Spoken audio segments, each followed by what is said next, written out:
Cuando ya. Muy bien.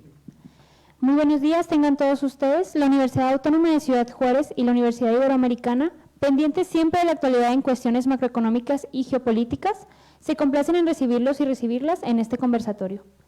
En esta ocasión tenemos el privilegio de contar con la participación de los siguientes expertos, de quienes me permitiré dar lectura a sus reseñas curriculares.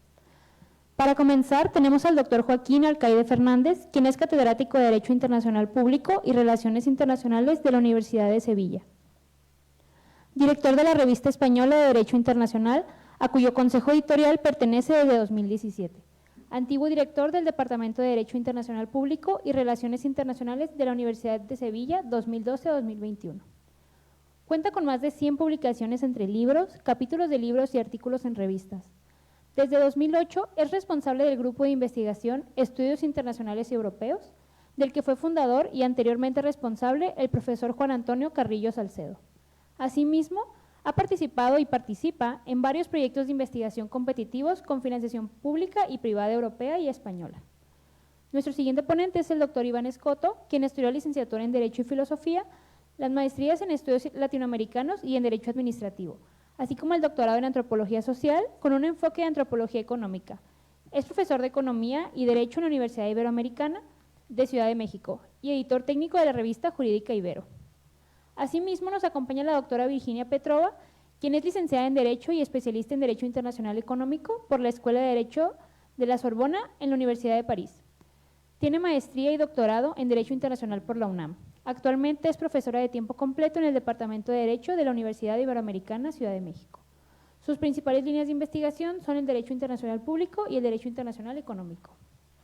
También contamos con la presencia del doctor Isaac Sánchez Juárez, profesor e investigador en Economía en la Universidad Autónoma de Ciudad Juárez, miembro del Sistema de Investigadores e Investigadoras, miembro de la Academia Mexicana de Ciencias, responsable del Laboratorio de Economía de la UACJ, director de la revista científica Noesis, creador del Grupo para el Fomento de la Productividad Investigadora y divulgador de la ciencia en redes como @Tiempo Económico.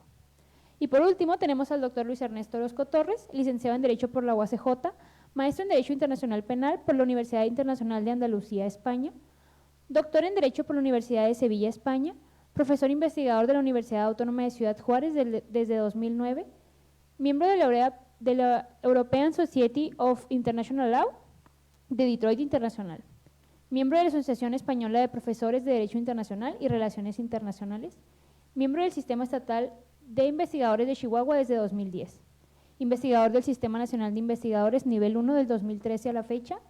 Es autor de más de 30 publicaciones, entre las que destacan la asistencia consular como derecho humano en Jiménez Solares, Fundamento y Condición del Derecho Internacional, Ciudad de México, Interrelación entre los sistemas jurídicos mexicano e internacional y mecanismos de regularidad constitucional de protección de derechos humanos en México.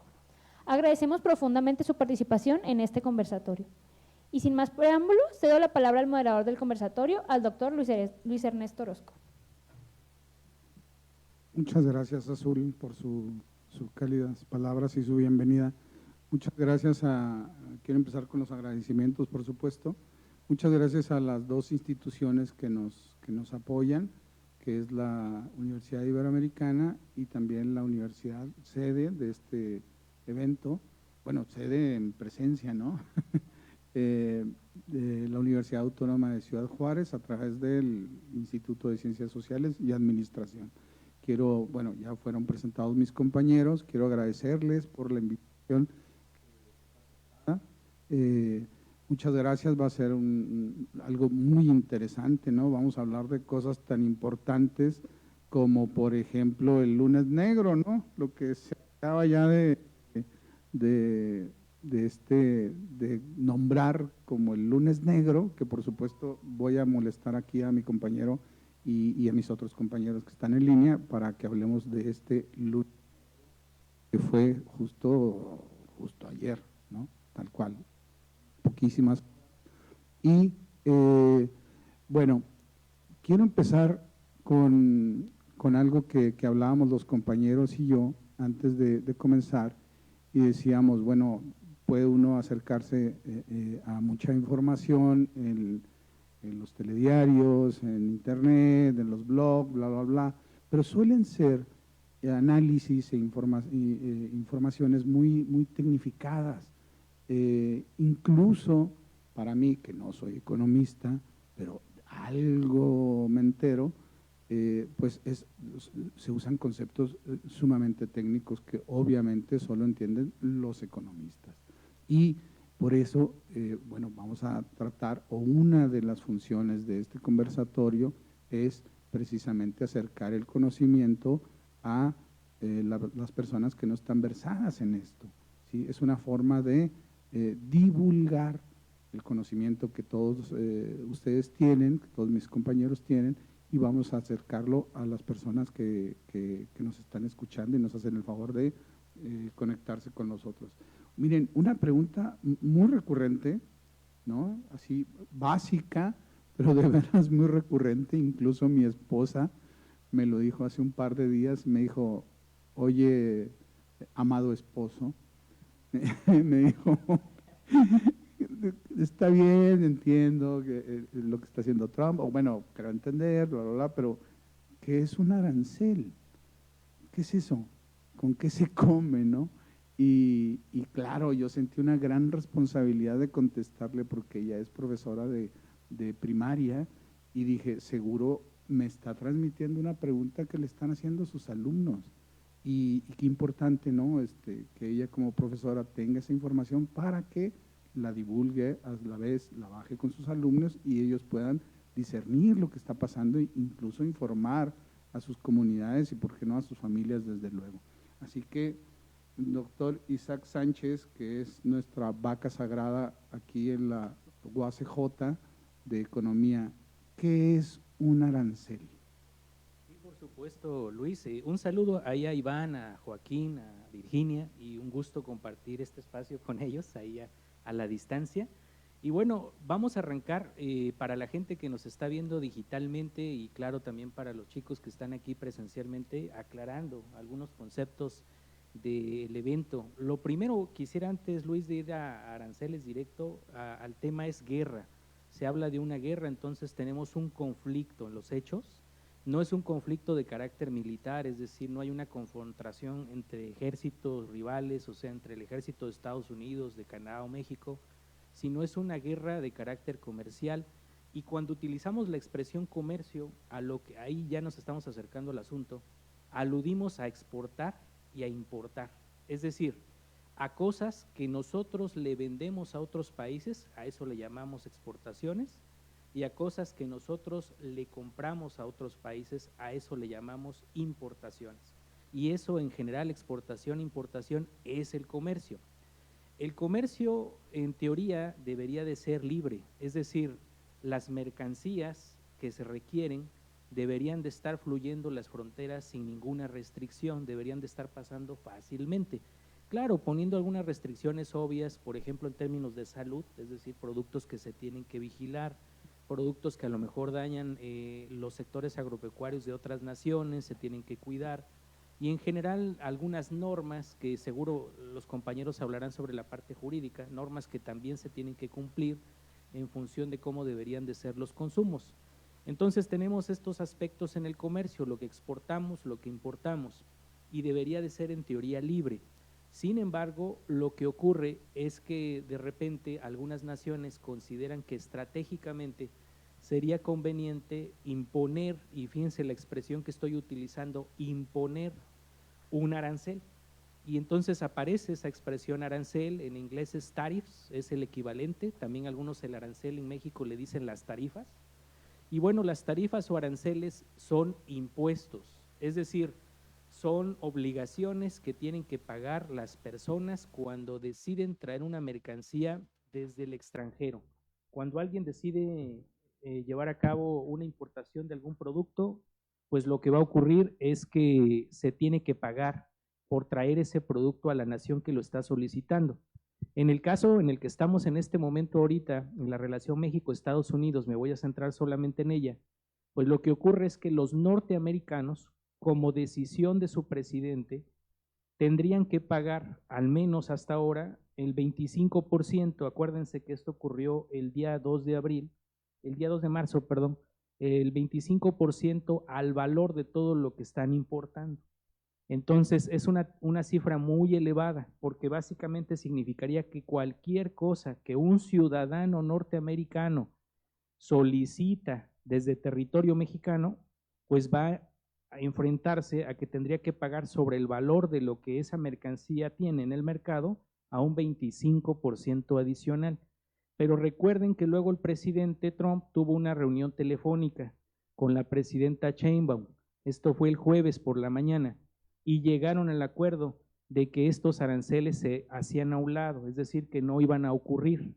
Sin embargo, durante esos días, que fueron 2, lo que ocurrió es que en las aduanas, por cierto, las aduanas es el espacio donde va a ocurrir el cobro de los aranceles, entonces donde se van a cubrir estas cuotas a la importación. En las aduanas norteamericanas lo que ocurrió al día siguiente de la puesta en marcha de estos aranceles es que sí se estuvieron cobrando, pero no del 25%, se estuvieron cobrando del 5%, se estuvieron cobrando del 10%, en el escenario más alto, del 2%, porque las autoridades norteamericanas que regulan el comercio, aunque recibieron el boletín de parte del Ejecutivo Federal a través de un organismo que se llama CBP, realmente no tenían claridad sobre si tenían que aplicarlo o no, es decir, ellos mismos tenían dudas sobre su aplicación y cómo deberían de hacerlo. Entonces, finalmente se llevó a cabo a medias, es decir, no se llevó en el sentido que inicialmente se tenía esperado, y luego finalmente esta imposición, estos impuestos, estos pagos, se han dejado de lado hasta el día 2 de abril, cuando el presidente Trump tome la decisión quizás definitiva en relación a cómo sería este marco arancelario. Y volviendo al origen de la pregunta, recuerden entonces que son impuestos, y esto ya va a tener muchas consecuencias, porque a nadie le gusta pagar impuestos, porque significa que tú tienes en tu presupuesto personal una idea de lo que gastarás en tu consumo, y finalmente si lo que tenías imaginado se ve alterado en un 25% más, pues evidentemente tiene un impacto severo sobre tus finanzas, porque imaginen, los salarios en México al menos, no en Estados Unidos, pero en México se incrementan anualmente y se incrementan alrededor del 5 al 6%. O sea, con los incrementos que recibimos al año, no seríamos capaces de sostener este incremento arancelario que ahora se estaría presentando. Ahora, ¿por qué hablo de México? Isaac, sí, perdóname. Pero ¿quién pagaría esos impuestos? Es decir, ese arancel que está proponiendo Trump a las importaciones mexicanas, ¿quién los va a pagar? Mira, de momento como la propuesta es que él está poniendo el arancel a lo que viene desde México, estando en Estados Unidos de América, el pago lo harían definitivamente los consumidores norteamericanos, inicialmente. ¿Por qué? Porque en este momento la presidenta Sheinbaum, aunque ha hablado de que habría aranceles del lado mexicano, es decir, que trataría de gravar de manera recíproca productos norteamericanos, no lo ha hecho. Entonces, de momento estos aranceles no los pagamos ni tú, ni yo, ni nadie que vive en México, pero sí los pagan aquellos que van de compras a los Estados Unidos de América o aquellos que viven en los Estados Unidos de América con motivo de la decisión tomada unilateralmente por el presidente Trump, en el caso de que así ocurra a partir del 2 de abril. Claro. Y, por ejemplo, yo he escuchado en mesas de análisis de expertos y bla, bla, bla, incluso en el Senado de la República, que dicen, México debería de imponerse igual, ponerse necio y responder con aranceles también. Pero con lo que estoy entendiendo, pues sería no recomendable, ¿no? No, definitivamente sería un error. ¿Por qué? Imaginemos que el día 2 de abril el presidente Trump decide ponernos hilos generalizados del 25% y que la presidenta Sheinbaum trata de tener una reacción en la misma dirección, es decir, 25% a todo lo que se trae desde los Estados Unidos de América. En la suma, sería 50% de incremento en términos generales sobre las mercancías que consumimos. Ese sería el resultado. Ahí sí ya pagarían el arancel tanto los consumidores norteamericanos como los consumidores mexicanos. Pero resulta que nuestras economías, a la gente que nos está viendo, no están separadas. Nuestras economías están integradas en algo que se llama la región de Norteamérica. Por eso digo que si el gobierno mexicano responde con aranceles, pues sería doblemente gravoso, porque nosotros, más los que vivimos en la frontera norte de México, pues todo el tiempo estamos haciendo cruces y todo el tiempo estamos haciendo compras en los Estados Unidos de América. Y entonces recibiría nuestro bolsillo un doble impacto. Y sería muy grave porque ahora vendría una segunda consecuencia.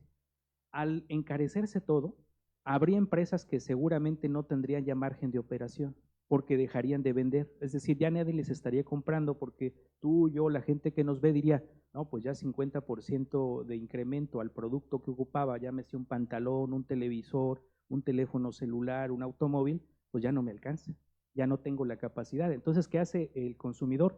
Posterga justamente su consumo, lo va a mandar al futuro, no sabemos cuándo es ese futuro.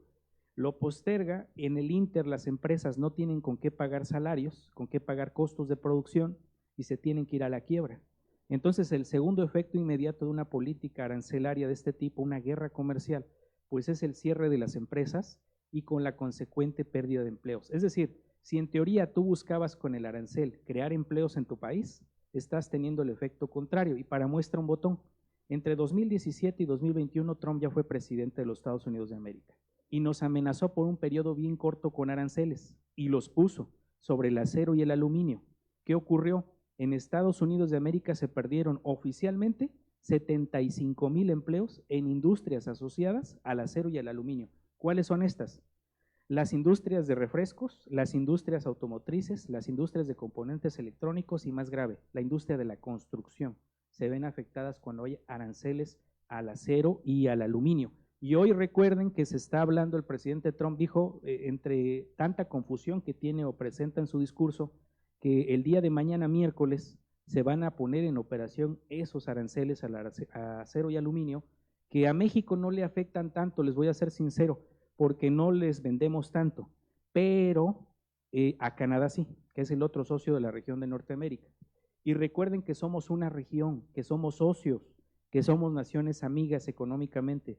Entonces, si le va mal a Canadá, evidentemente le va mal a toda la región y nos incluimos ahí también en ese paquete, porque los mexicanos tenemos 5% de comercio, no es mucho, con Canadá, pero de cualquier forma ese 5% tiene un peso sobre nuestra economía. Entonces, si a la economía canadiense le va mal producto de los aranceles, pues se va a trasladar también al caso de la economía mexicana. Por ejemplo, a los mexicanos nos iría mal porque los canadienses contratan mucha mano de obra para el sector rural. Y es una mano de obra que se va bajo buenas condiciones laborales, con derechos de salud, con derechos de protección social, con buenos salarios. Eso ocurre porque los canadienses ocupan de nosotros y porque ellos tienen una posición económicamente sólida. Pero si los Estados Unidos los comienzan a atacar y ellos también responden, porque ellos sí han respondido con aranceles y con medidas mucho más agresivas, sí. pues evidentemente su economía se va a deteriorar y por esa vía, al menos, tendríamos un impacto negativo para nosotros. Es totalmente negativo. Sí, y además esto que comentas, bueno, es lo que en Derecho Internacional Público llamamos migrantes, trabajadores migrantes, ¿no? Que sí se van con estas condiciones a estos países a trabajar, no son, bueno, inmigrantes ilegales, que es odiosa esa palabra, ¿no? Pero es este tipo, es todo un esquema pues de trabajo que tiene Canadá. Virginia, te quisiera preguntar, ¿cómo ves tú esto de la guerra de aranceles, por llamarle así, de alguna manera, mal y pronto, pero en el marco del TMEC, porque a mí me parece muy importante, me parece muy interesante lo que ha estado destacando el doctor Sánchez, es que somos una región integrada, es decir, no tenemos el mercado común que tiene la Unión Europea, pero pues tenemos algo parecido, o eso es lo que se busca. Entonces, en el marco del TMEC y de las regulaciones que tiene, y también de los mecanismos, ¿por qué no? Si nos puedes hablar también si existen algunos mecanismos para defender estas cuestiones, ¿qué opinión te merece a ti en el marco del TMEC? Muchas gracias, Luis Ernesto. Antes de contestar a tu pregunta, yo solamente quisiera agregar respecto a tu pregunta anterior, ¿qué es un arancel? Un arancel es sobre todo una medida proteccionista, ¿no? Decía nuestro colega que en principio se ha buscado, y el TEMEC a eso se dedica, ese es su principal objetivo, liberalizar el comercio entre los 3 países miembros y crear, de hecho, la zona de libre comercio de América del Norte, una zona en la que no habrá barreras o obstáculos para el libre comercio. Bueno, una de las barreras al libre comercio son precisamente los aranceles. ¿Por qué son una medida proteccionista? ¿A quién protegen? Bueno, en el caso de los aranceles que impone Estados Unidos a México, obviamente son impuestos que deben ser pagados por los productores mexicanos de esos bienes. Un impuesto de 25% al aluminio, por ejemplo, significa que una empresa mexicana productora de aluminio que lo exporta a Estados Unidos no podrá hacerlo entrar en el territorio estadounidense sin antes pagar 25% de impuesto. Hay diferentes tipos de impuestos, los más comunes son, pueden ser fijos, ad valorem, pero al final la empresa mexicana va a tener que pagar dinero para poder exportar ese bien y comercializarlo en Estados Unidos. ¿Por qué decía nuestro colega que al final los aranceles los pagan los consumidores? Porque ¿qué va a hacer la empresa mexicana? Obviamente va a aumentar su precio final de venta de este producto, dijimos acero, en el mercado estadounidense. Entonces, eso va a crear automáticamente un incremento en el precio del acero en el mercado estadounidense. El acero importado de México ahora será 25% más caro. Entonces, los consumidores claramente pierden con el arancel. ¿Quién gana en realidad? Y ahí voy, porque es una medida proteccionista.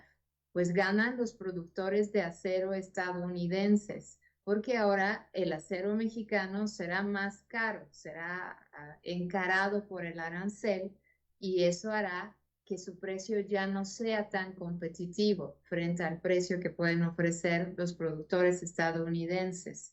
Entonces, los productores tendrán, decimos, un mayor excedente del productor, y pues ahora podrán competir en mejores condiciones frente a sus colegas mexicanos.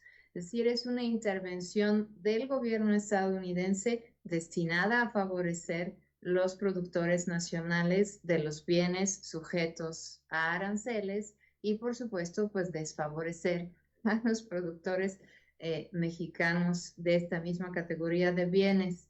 El TEMEC prohíbe los aumentos bruscos de niveles de protección arancelaria. Obviamente, la imposición de aranceles por parte de Estados Unidos es una grave violación de este tratado internacional. No solo es una violación del TEMEC, es una violación también del GATT, que es el acuerdo de la Organización Mundial del Comercio que regula la liberalización, primero era reducción y después eliminación de aranceles, ¿no? El TEMEC debió crear una zona duty free, ¿no? Y la creó en los aeropuertos. Cuando van a las tiendas, a lo mejor los estudiantes nos van a entender, vas a la tienda duty free y compras sin pagar impuestos. Entonces hay reglas en el TEMEC que permitan el funcionamiento de estas zonas de libre comercio sin aranceles. A partir del momento que decides de repente, sin revisar algo que se llama listas de concesiones arancelarias, sin revisar los compromisos que adquiriste de no subir los aranceles más allá de determinados términos que en el TEMEC son 0, es decir, los aranceles deben quedarse en 0 para la mayoría de los bienes. A partir del momento que tú de 0 decides subirlos al 25, pues pisoteas al TEMEC, para decirlo así. Y algo muy importante que hay que marcar aquí, Estados Unidos no está usando los aranceles solamente como medida proteccionista, es decir, no solo está buscando proteger a los productores estadounidenses de los bienes sujetos al arancel, también los está usando como un mecanismo de coerción económica, ¿no? Está usando los aranceles para decirlo en términos muy sencillos, para torcerle la mano a México y coaccionar a México a tomar decisiones en otros ámbitos, ¿no? Eso en relaciones internacionales lo llamamos weaponized trade, es decir, está usando el comercio, medidas comerciales como los aranceles, para infligirle daño económico, dolor económico a México y obtener a través de la imposición de este dolor económico o a través de la simple amenaza de imponer ese dolor económico, se está tratando de lograr objetivos políticos. Y esos objetivos políticos están clarísimos, ¿no? Es chantaje puro. O paras el fentanilo y detienes a tus cárteles y no dejes entrar migrantes ilegales a nuestro país, o te aplicamos aranceles, ¿no? Entonces es la ley del más fuerte, la violencia económica por medios comerciales. Hasta aquí lo dejaría para dejar la palabra a los colegas, y si luego hay oportunidad retomo eso de la coerción económica. Sí, claro, muchas gracias, Virginia. Joaquín, retomando en este punto que lo deja la doctora Petrova, es evidente, ¿no? Para muchos sectores de la sociedad mexicana, fue evidente que tan pronto nos amenazaron con los aranceles, dijeron necesitamos que protejan las fronteras, y bueno, pues se mandaron cerca de 10,000, creo, no tengo la cifra exacta, de 10,000 elementos de la Guardia Nacional a las fronteras, a las ciudades fronterizas, ¿no? Para cuidar precisamente la cuestión migratoria. Pero no solo eso, sino que también fueron, pues es que la palabra que se utilizó, Joaquín, aquí en México, fueron trasladados, ¿sí? Personas, capos muy importantes, incluso de los últimos 40 años, ¿no? Para acá, de todas las épocas del narcotráfico en México, fueron trasladados a petición de Estados Unidos y dieron un fundamento legal. Solamente el fiscal general de la República se atrevió a fundar y motivar esta decisión. Y la decisión fue, el motivo es una solicitud expresa que calificamos como bien hecha, y la resolvimos el Consejo de Seguridad Nacional, que si tú te fijas, bueno, yo lo hice, no te voy a encargar tarea, te lo digo de una vez, no tiene esas facultades. Dice, en la ley de la Seguridad Nacional dice esto, en ese artículo nos fundamos para trasladar a estos capos mexicanos de narcotraficantes a Estados Unidos de forma express, ¿no? Fast track. Pero también citó algo más, citó, y me pareció como una medida evasiva, como para salvarle la espalda a la presidenta, porque dijo, no, la presidenta no tuvo nada que ver en esta decisión, fuimos nosotros como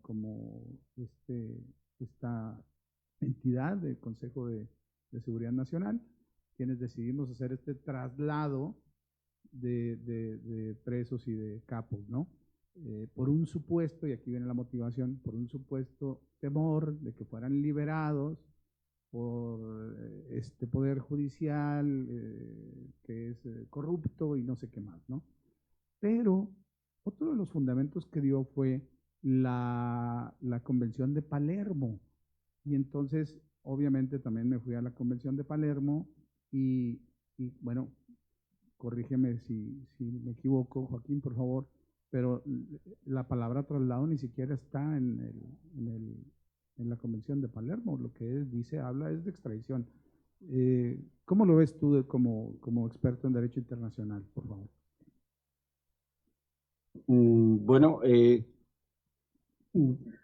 Iván Ismael había pedido la palabra anteriormente. Yo no sé si, supongo que para hablar de la cuestión de la arancelaria, ¿no? De esa guerra arancelaria. Y yo estaba intentando incluso pedir la palabra, pero no sé por qué no me permite la aplicación señalar mi mano levantada para hablar de la cuestión arancelaria, porque también tenía mis preguntas que formular, ¿no?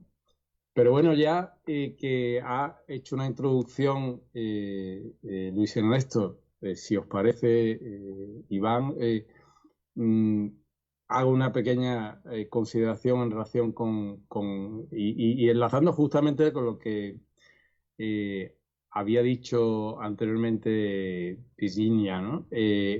La de utilizar los aranceles o una amenaza de imposición unilateral de aranceles que probablemente no solo es contraria al TEMEC, sino también al derecho de la OMC y a los acuerdos generales sobre aranceles y comercio, en 1947, en 1994, con esa regulación de las listas relativas a mercancías, con procedimientos que existen reglados de modificación o rectificación de esas listas, ¿no? Que se consensuaron en 1980, etcétera, y que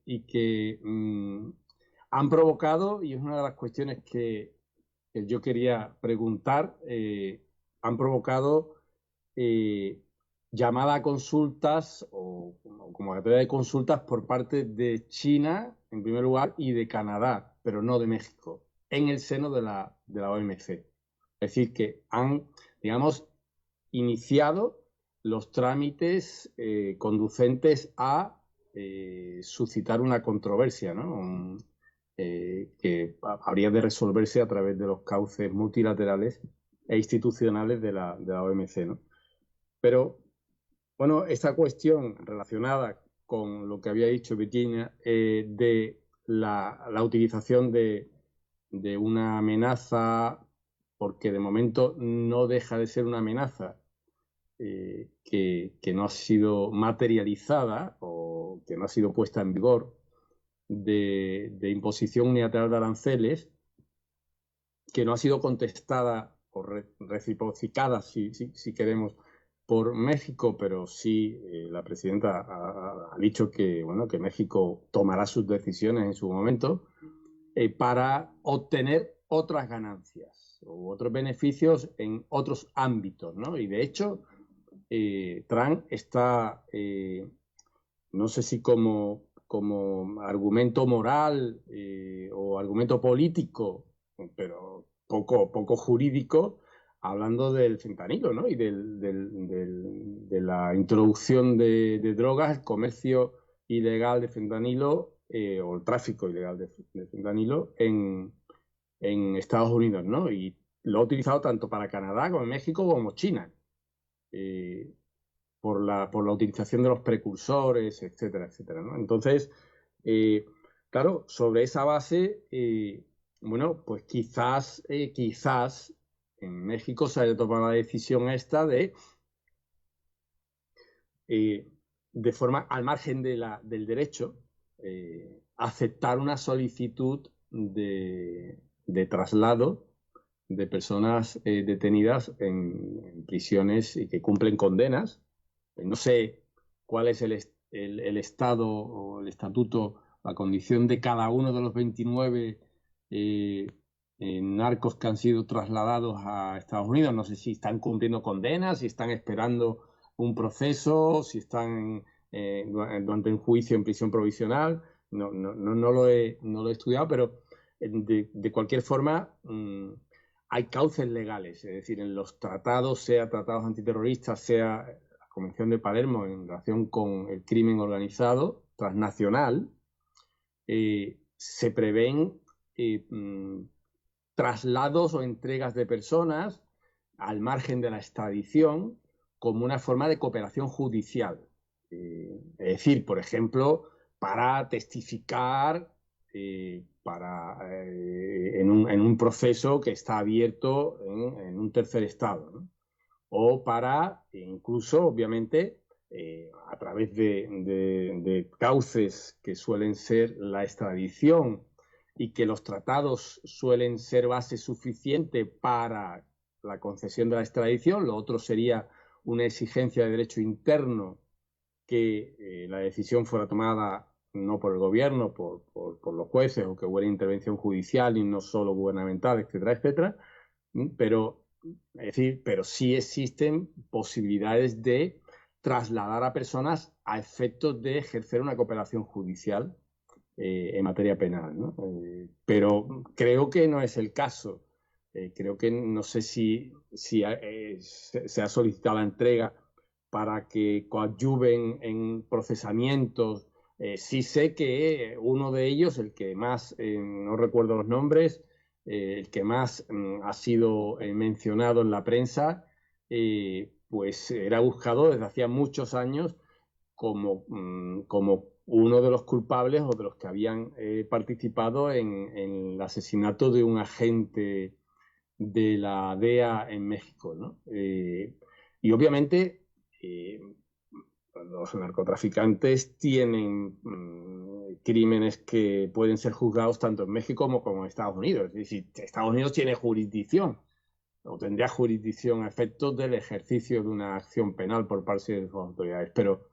Pero efectivamente la entrega sin más marco jurídico convencional internacional o legal nacional, bueno, es una medida que probablemente conculca los derechos y libertades fundamentales sin que exista una base jurídica, ¿no? Es decir, por ejemplo, en la Unión Europea hemos ido más allá de la extradición.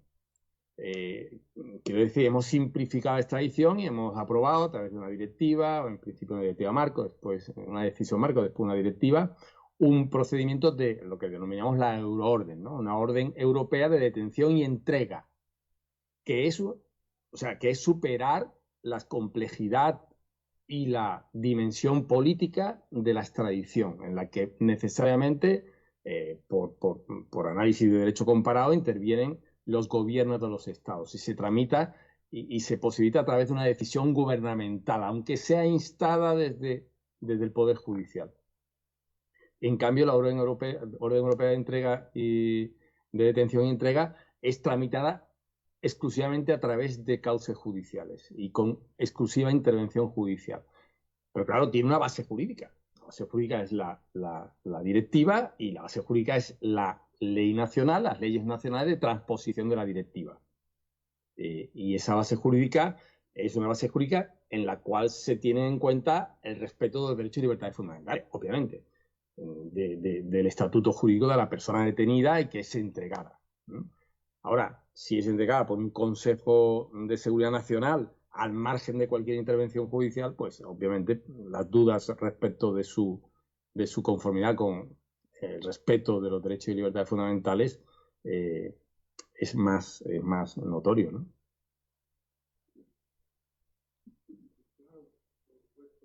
Gracias, Joaquín. Iván, perdóname. Adelante, doctor. Gracias. Pues se han abierto varias pestañas de este tema interesantísimo. Yo quisiera mencionar algunas cosas muy puntuales.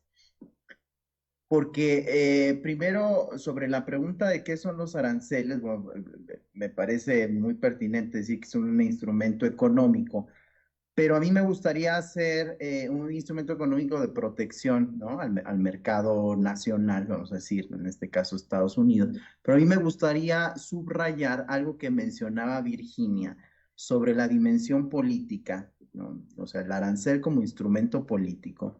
Y luego yo diría como instrumento de geopolítica, porque yo tengo la impresión de que hay una intención muy clara de recuperar posiciones que se habían estado perdiendo. Estados Unidos ha venido desvaneciendo su poder hegemónico en el mundo frente a la emergencia de otras grandes superpotencias, particularmente China. O sea, yo creo que clarifica muy bien la dimensión geopolítica del asunto. El problema que ahora está viviendo Canadá, ya no solo con Estados Unidos, sino con China.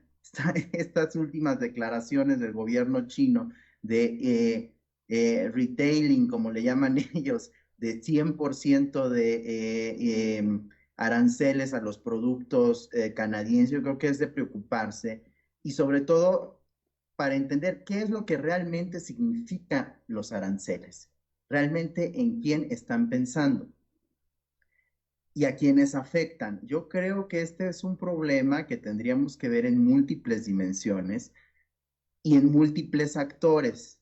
Si pensamos en que es un tema geopolítico, normalmente se nos viene a la mente el tema de varios países con poder, China, Canadá, Estados Unidos, mismo México, con la influencia que tiene la región latinoamericana, por ejemplo, y el Caribe. Pero no solo los países, yo diría las corporaciones multinacionales o las empresas multinacionales como actores hegemónicos inmersos en esto que hemos identificado como la guerra arancelaria. Miren, no es extraño pensar que unas horas después de la declaración de Trump ante el Congreso de Estados Unidos, ¿no? El 4 de febrero fue, me parece, dijo, a petición de los tres grandes, hemos decidido reevaluar lo que se ha mencionado en términos de los aranceles para el sector automovilístico. ¿Y quiénes son los tres grandes? Nos preguntaremos todos. Bueno, pues Ford, General Motors, pero la tercera es esta otra corporación que se llama Stellantis. ¿Cómo se llama? Ahora les voy a decir. Es una corporación que engloba ya no solo a Chrysler, ya no solo a Jeep, a Ram, sino a empresas francesas, Peugeot, Opel, Maserati. Entonces es una corporación grande, multinacional, las tres grandes gringas, pero ya no son gringas, es francesa, gringa y italiana. Entonces estamos pensando en ¿a quiénes está beneficiando? ¿Quiénes son estos grandes actores empresariales que tienen un peso y que compiten o disputan el poder a los propios estados nacionales? Es decir, Trump, ¿a quién está interpelando? ¿A quién se está refiriendo cuando dice impongo impuestos a los productos mexicanos, canadienses, chinos, como si los productos pudieran tener una sola nacionalidad en un contexto altamente globalizado? Miren, yo les hablo más como antropólogo. Hice trabajo de campo en una serie de poblaciones muy pequeñas entre Oaxaca y Veracruz, caracterizadas por producir limón. Son pequeñísimos productores de 1 hectárea o menos. Le venden su producto con los productores con los que yo trabajé, a una intermediaria. Esa intermediaria, su principal cliente en Estados Unidos es ni más ni menos que Robinson Fresh. Robinson Fresh es una empresa multinacional. Nada más para que ustedes sepan, su principal accionista corporativo es BlackRock. El año pasado tuvieron ingresos de 2.3 mil millones de dólares. Entonces, estos pequeños productores a la intermediaria a Robinson Fresh. Robinson Fresh distribuye en todo Estados Unidos y el mundo el limón. ¿De quién son los limones? ¿De los pequeños productores o de esta empresa multinacional gringa? Claro que en su speech del 4 de febrero dice Trump, farmers norteamericanos, no se preocupen, vamos a imponer aranceles para que nadie pueda competir con ustedes y ustedes sean los que controlen el mercado en Estados Unidos. Al día siguiente, la secretaria de la vocería de la Casa Blanca dijo, bueno, pues vamos a evaluar los aranceles en materia del agro, etcétera, al igual que los de los automóviles. Es decir, ¿qué quiero retratar con todo esto? Que no es nada más Trump diciendo yo aquí mando, sino hay una serie de fuerzas transterritoriales que tienen mucho más peso incluso a veces que las decisiones que los propios estados y que van a tener un papel decisivo en esto que hemos llamado guerra arancelaria. Yo estoy calculando que esta guerra arancelaria, o así llamada guerra arancelaria, va a tener la duración de lo que decidan en gran medida estos grupos empresariales globales y en la medida que no afecten sus intereses. Iniciamos la charla hablando del lunes negro y es claro que a partir de lo que ocurre en las bolsas se van a remontar, reconsiderar, matizar, reevaluar las decisiones. Los grupos empresariales automovilísticos gringos que tienen aquí sus empresas, o ya dije el caso de los agrícolas que tienen aquí intereses muy importantes, no están particularmente interesados en este tema de los aranceles y tampoco están interesados en el tema, desde mi evaluación personal, de un retorno a políticas nacionalistas que impidan el intercambio comercial, porque ellos lo que quieren es optimizar la ganancia a partir de la posibilidad de desarrollar sus cadenas de valor a nivel global, ¿no? En términos generales, lo que se conoce como el offshoring, que ha sido muy beneficioso para estas empresas transnacionales. Entonces, yo quisiera poner en el escenario esta discusión, ¿no? El papel de las empresas globales y cómo las propias empresas globales van a empezar a tener un peso importante en lo que ocurra en los próximos días y meses. Ya para cerrar, nada más comentar lo que dijo Warren Buffett hace unos días, que es uno de los accionistas principales de un fondo de inversión, Berkshire Hathaway. Dijo, mira, ya es un hombre de edad, más de 90 años. Dijo, mira, yo he visto, lo entrevistaron y me parece que en CNN, yo he visto muchas políticas norteamericanas desde la Casa Blanca. Muchas políticas en materia fiscal, en materia económica, financiera. Hay que, siempre frente a estas políticas, hay que preguntar, bueno, ¿y luego qué? ¿Qué sigue? El problema, dice Warren Buffett, con los políticos, es que desarrollan su política pensando en términos de muy corto plazo, dice, tiny compromises, dice él. O sea, Trump puede ahorita desplegar una serie de narrativas pensando en responder o satisfacer el clamor del electorado que lo llevó a la presidencia, en responder quizá al deseo de ese grupo de empresarios muy importantes que lo están rodeando, particularmente el sector tecnológico, pero no son los únicos actores, no son los únicos empresarios y no son los únicos intereses. Y no es tan fácil, si no son fichas del Monopoly, decir, me llevo toda la operación de las empresas mexicanas a India, ¿no? Que se decía, ay, Honda se va, pues no son fichas de ajedrez que yo pueda trasladar en un segundo o en otro. O sea, el mover una instalación, ¿qué es lo que implica para una corporación en términos de reinstalarse, en términos de dejar abandonada aquí en México? Es decir, las decisiones no son tan fáciles, no es de uno o dos actores y la dimensión política tiene un peso quizá más fuerte que el económico o el fiscal en este caso, ¿no? O arancelario. Tan es así que tiene peso lo político, y con esto me refiero al último punto de Joaquín. Dice, ¿por qué tanta cantaleta con lo del fentanilo? Y esta es pregunta también para mi querida Virginia, que es la gran experta en TEMEC.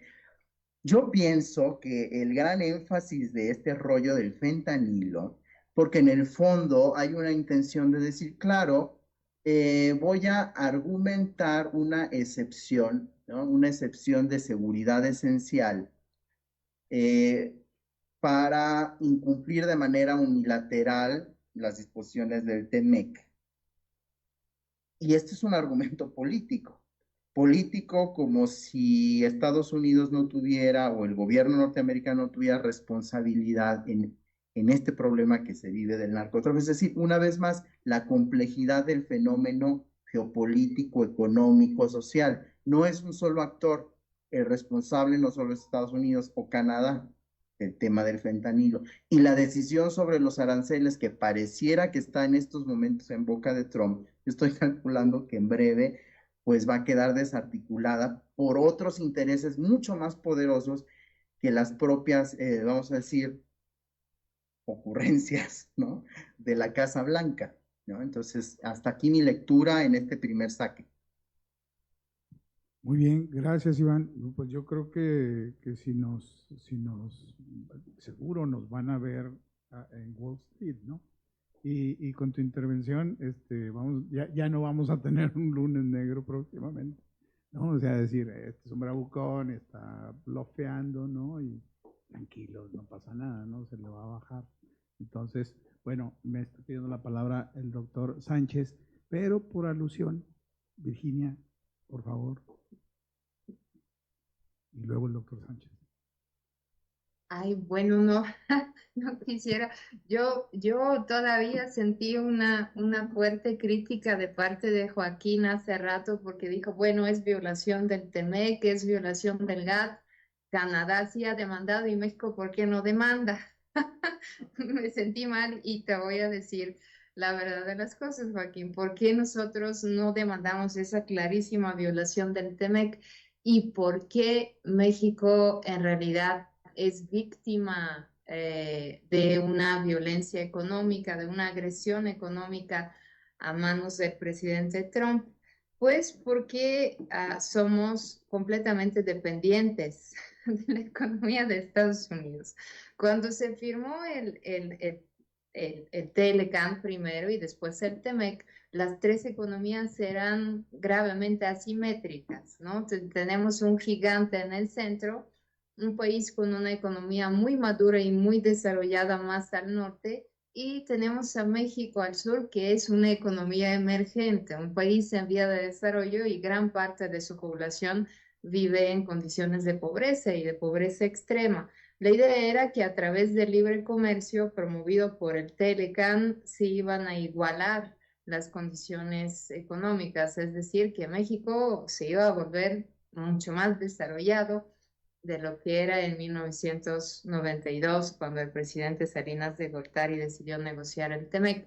La verdad es que la interdependencia económica que propició la zona de libre comercio de América del Norte, en realidad para México significó dependencia económica. Y estando ustedes en un estado tan importante como Chihuahua, pues sabrán que el 85% o más del 85% de las exportaciones mexicanas van a Estados Unidos. Todos los ciclos de la economía mexicana están, pero por completo alineados a la economía de Estados Unidos. Los economistas a veces bromean diciendo que si Estados Unidos estornuda, a México le da neumonía.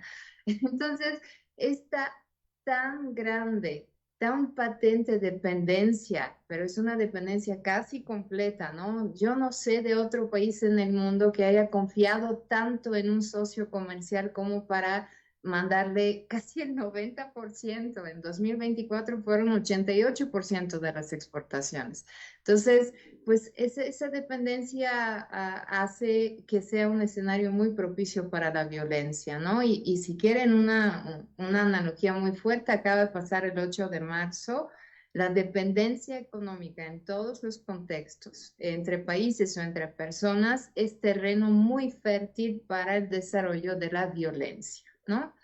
Entonces, no podemos demandar, y no hemos demandado ni ante la OMC, podríamos hacerlo, tenemos fundamento, ni ante un panel del TEMEC, precisamente por que México haría cualquier cosa para evitar los costos económicos de esta violencia, ¿no? Desafortunadamente, los aranceles que Trump estaría imponiendo a Canadá no van a hundir la economía de Canadá, para ponerlo en términos sencillos, pero sí tienen el potencial de hundir a la economía mexicana. Y por eso la coerción ha sido tan productiva para Estados Unidos, lo de los capos, lo de la militarización de la frontera sur en 2018, que México se volvió tercer país inseguro. Entonces, pues son cuestiones muy, muy complejas. En cuanto al derecho, ¿no? Porque lo que está pasando un poco es lo que predijo Tucídides en la Grecia antigua, siglo V más o menos. ¿Qué dijo Tucídides viendo las guerras de Peloponés dijo, el fuerte hace lo que puede y el débil sufre lo que debe. Pero pues nosotros somos abogados, la mayoría de los que estamos aquí, y el derecho es un instrumento de lucha contra este tipo de injusticias, es un instrumento que prohíbe la violencia entre países, ¿no? Que prohíbe las agresiones, es un instrumento para la paz social y la paz económica también. Entonces, ¿cuáles pueden ser los remedios que el derecho internacional le daría a México para luchar contra esta coerción económica? Lamentablemente son pocos, ¿no? La Carta de la ONU prohíbe la guerra en su artículo 2.4, ¿no? Prohíbe a un Estado usar la fuerza en contra de otro. Lamentablemente el término fuerza siempre se ha entendido como refiriéndose a fuerza militar. Es decir, la ONU intervendría, el Consejo de Seguridad intervendría si Estados Unidos estuviera agrediendo a México por medios militares, si invadiera mañana el ejército estadounidense a Chihuahua. Eso sería una agresión para el artículo 2.4 de la Carta de la ONU. ¿Es posible la agresión económica? Por supuesto. Desde la negociación de la Carta de la ONU, Brasil propuso que se incluyera en el artículo 2.4 de la Carta ese recurso a la fuerza económica, pero los países no estaban de acuerdo en aquel entonces, no se logró consensos. Entonces, del lado de la ONU veo pocos remedios, además siendo Estados Unidos el agresor económico o el weaponizer, miembro permanente del Consejo de Seguridad, no podemos esperar nada por ese lado. Ahora, la violencia económica que está ejerciendo en realidad es una violación de un principio muy viejo del derecho internacional, del principio de no intervención en asuntos políticos internos, ¿no? Porque ¿qué está haciendo Estados Unidos a través de la violencia? Está obligando a México a modificar sus decisiones soberanas de política interna en materia de migración y en materia de lucha contra el narcotráfico. Le está diciendo qué hacer, para decirlo así, y eso está prohibido en el derecho internacional, en el artículo 2.7 de la Carta de la ONU. Curiosamente también está prohibido en el artículo 19 de la Carta de la OEA, y Estados Unidos todavía es miembro de la OEA y ha ratificado la Carta. Entonces, ahí podríamos buscar, por lo menos desde la perspectiva simbólica, ¿no? Y podríamos claramente comprobar una violación de un principio que se considera uno de los 5 principios de la coexistencia pacífica entre países, el principio de no intervención en asuntos internos. Y para un poco devolverle el gesto a Joaquín, le diría que la Unión Europea no es solo México víctima de coerción económica. Vivimos en un mundo sumergido en el ejercicio de estas tácticas de coerción económica. La Unión Europea es víctima de coerción económica y también es agresor. Depende del punto de vista de quién es víctima en la Unión Europea. Ustedes dirán, esperen, son 27 países con economías muy desarrolladas. ¿Cómo pueden ser víctimas también de China, ¿no? Y hay un reglamento del Parlamento Europeo que así se llama, Medidas para luchar contra la coerción económica. Entonces, Estados Unidos coerce o ejerce violencia en contra de México, ejerce violencia en contra de China, China ejerce violencia económica en contra de la Unión Europea. Estamos sumergidos en un contexto de violencias y de conflictos de todo tipo en el ámbito internacional y es muy difícil para los países en este momento responder. Y tiempos extraordinarios exigen medidas extraordinarias y todo lo que están haciendo todos los países en este momento es violar el derecho internacional económico, todo el sistema multilateral que se había construido después de la Segunda Guerra Mundial y sí, como decía Iván, para justificar esas violaciones invocan esa excepción del artículo 19, me parece que del GATT, y que está en el artículo 32.2 del TEMEC de seguridad nacional. Cuando un país invoca la excepción de seguridad nacional para violar el TEMEC o el GATT, etcétera, supone que está en un contexto de guerra, ¿no? Y de hecho así dice el artículo del GATT, en contextos de guerra o en graves crisis en las relaciones internacionales. Estamos viviéndolo en carne propia, ¿no? Por eso es tan difícil saber hacia dónde vamos. Muchos analistas dicen que estamos recreando el escenario posterior a la Primera Guerra Mundial, antes del New Deal de Roosevelt. No lo sé, pero es un mundo muy peligroso, Luis Ernesto. Y ya se me olvidó tu pregunta. Yo No, contestando. te di la palabra por alusión personal, Ah, porque pues Iván dijo que más tú eras la que leer, experta. ya, Pero está ahora me va a perfecto. tener que Entonces, esperar sí, ahora sí, el ya, doctor Sánchez, porque por ahora la favor. alusión personal fue para Joaquín, que además hay que, bueno, se me viene a la cabeza, ¿no? Además de lo que te contestará Joaquín, por supuesto, que la Unión Europea ahora mismo está en una situación, no sé, ¿no? Recordarás tú, Joaquín, el intento de la comisión, digo, de la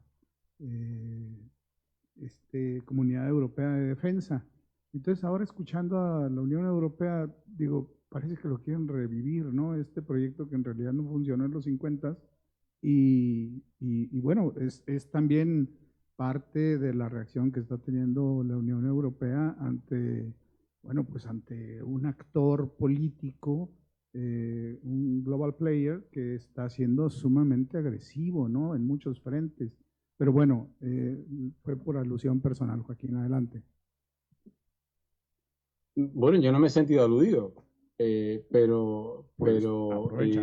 sí, vas a introducir un tercer tema, que es Rusia y la agresión de Rusia a Ucrania. Y eso obviamente está complicando mucho la política en este lado del Atlántico. Allí no se percibe tanto y obviamente Trump también tiene para nosotros en ese ámbito, ¿no? También ha dicho que la Unión Europea es un proceso contra los Estados Unidos, ¿no? Y ya en su momento, en el primer mandato, ya apoyó el Brexit, ¿no? Y de hecho animó a terceros estados, a otros estados, a que siguieran el ejemplo del Reino Unido. Y ya sabemos que Elon Musk ha venido por Europa, por ejemplo, en las previas a las elecciones de Alemania para, en fin, para ayudar y animar a partidos de extrema derecha que son notoriamente nacionalistas y poco partidarios del proceso de integración europea, ¿no? Y bueno, pues el tema de Rusia, ya sabemos que Trump ha dicho, no tengo ningún interés en que Ucrania, que no puede ganar, obviamente, porque no puede derrotar a Rusia, porque Rusia no puede ser derrotada jamás, ni en una guerra convencional, que sería muy difícil, menos cuando Rusia es una potencia nuclear, ¿no? O sea, plantear un escenario de una victoria de Ucrania y una derrota de Rusia, y que en esas circunstancias se tendrían que celebrar negociaciones de paz, es impensable, ¿no?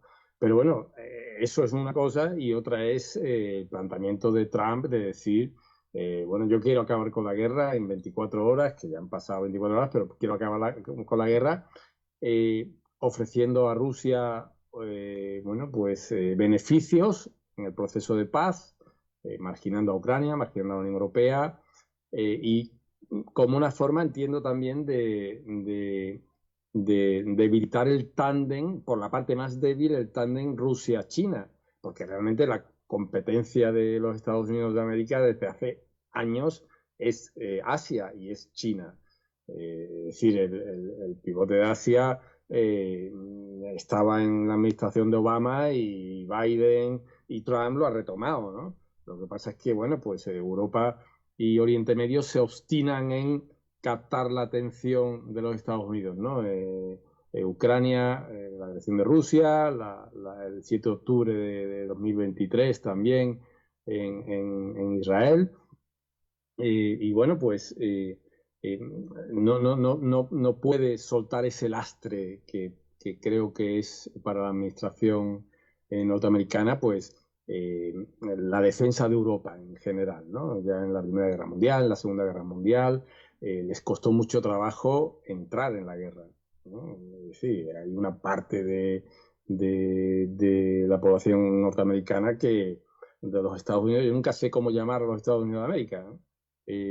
Porque no tienen un nombre propio singular que les individualice. Imperio.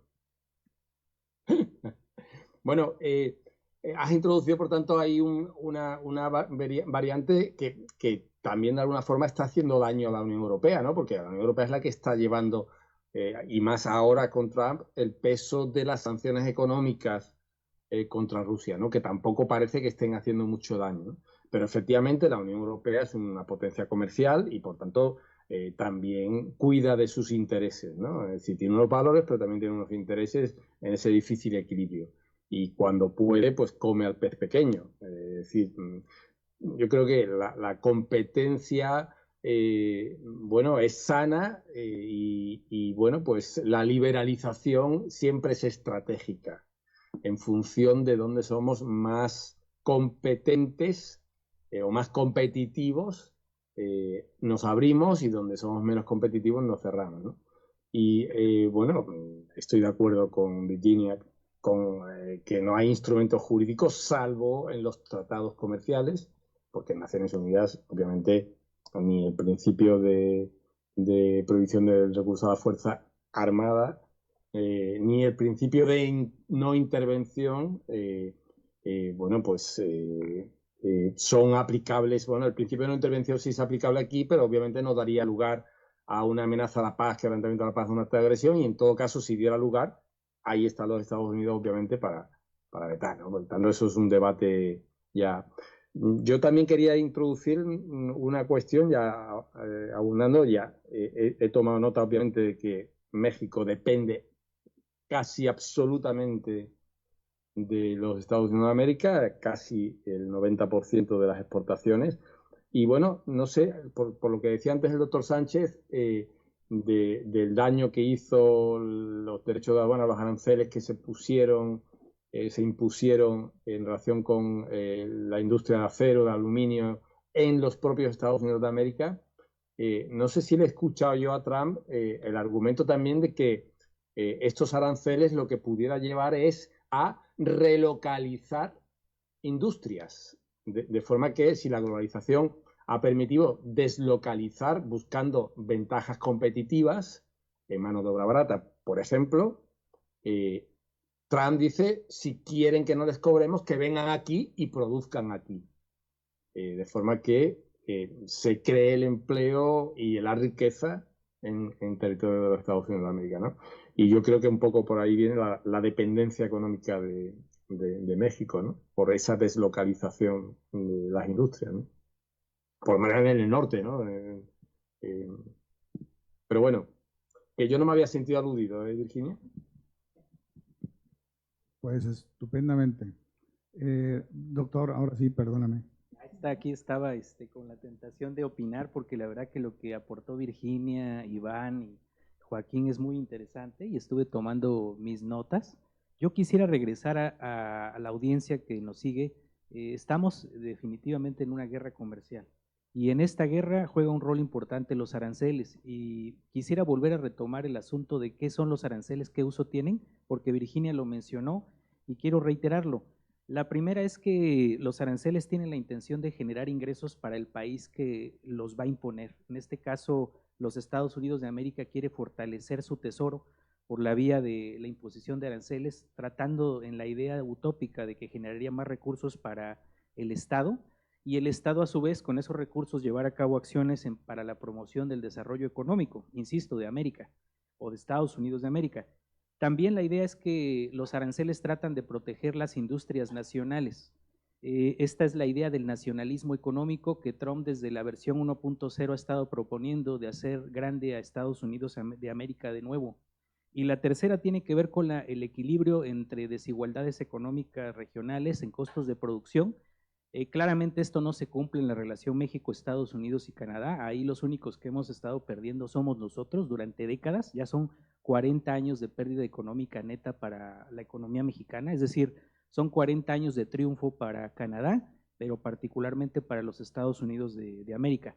Y finalmente los aranceles sirven como una herramienta de negociación, pero aquí está equivocado el asunto, porque es una herramienta económica para negociar asuntos económicos, no para negociar asuntos de carácter político, como bien decía Virginia, de injerencia en un país sobre la política interna de ese país, que es el caso sobre México, tratando de influir sobre nosotros cómo actuamos sobre los grupos criminales o cómo actuamos sobre el trasiego de fentanilo. Entonces, la realidad es que la visión del presidente Trump, y quería aprovechar aquí el evento, qué bueno que me invitaste porque quería hacerlo público, definitivamente este personaje cae en algo que los americanos, así se llama, la teoría de la estupidez, así se llama esta teoría. Es un personaje que francamente desconoce sobre economía.